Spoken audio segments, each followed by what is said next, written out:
حضرت عمر فاروق رضی اللہ تعالیٰ کے دور مبارک میں ایک نوجوان تھا،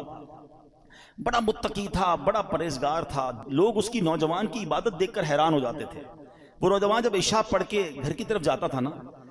تو راستے میں اسے خوبصورت عورت اپنی طرف بلاتی تھی، وہ بڑی نیک طبیعت کا مالک تھا، اس کی طرف توجہ نہیں کرتا تھا اور نکل جاتا تھا۔ ایک دن جب وہ گزرا تو عورت نے اس کو پھر بلایا، اب انسان تھا، شیطان نے اس پر حملہ کیا، وہ بھی اس کی طرف مائل ہو گیا، مگر جیسی عورت کے قریب ہوا نا تو اسے اللہ کریم کا یہ فرمان یاد آیا، ان الذین اتقوا اذا مسهم طائف من الشیطان تذکروا فاذا هم مبصرون، بے شک پرہیزگاروں کو جب شیطان کی طرف سے کوئی خیال آتا ہے تو وہ فوراً حکم خدا یاد کرتے ہیں، پھر اسی وقت ان کی آنکھیں کھل جاتی ہیں۔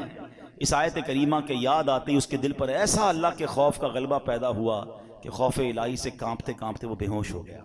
جب بڑی دیر ہو گئی گھر نہیں پہنچا تو اس کا بوڑھا باپ ڈھونڈنے نکلا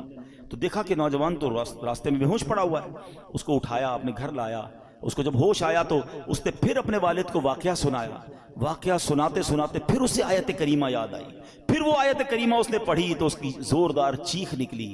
اور اس کا دم ہی نکل گیا۔ حضرت عمر فاروق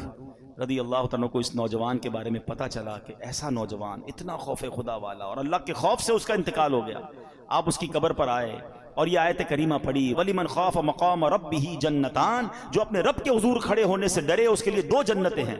حضرت عمر فاروق جب یہ آیت پڑھی نا تو قبر میں سے اس نوجوان نے جواب دیا، اے امیر المومنین، میرے رب نے بے شک مجھے 2 جنتیں عطا فرما دی ہیں۔ ہاں، جب رب بخشنے پہ آتا ہے نا تو کریم ہی جو ٹھہرا تو کرم کے کیا ٹھکانے، تو نوازنے پہ آئے تو نواز دے زمانے۔ بات یہ ہے کہ اللہ سے دوستی بندہ کر لے، اللہ کا خوف تو دل میں رکھے نا۔ چھپ چھپ کر گناہ ہو رہے ہیں، اللہ کو ناراض کیا جا رہا ہے، موج مستی ہو رہی ہے، اللہ کی بارگاہ میں پیش ہونے کی فکر ہی نہیں ہے، یہ نہ کرو۔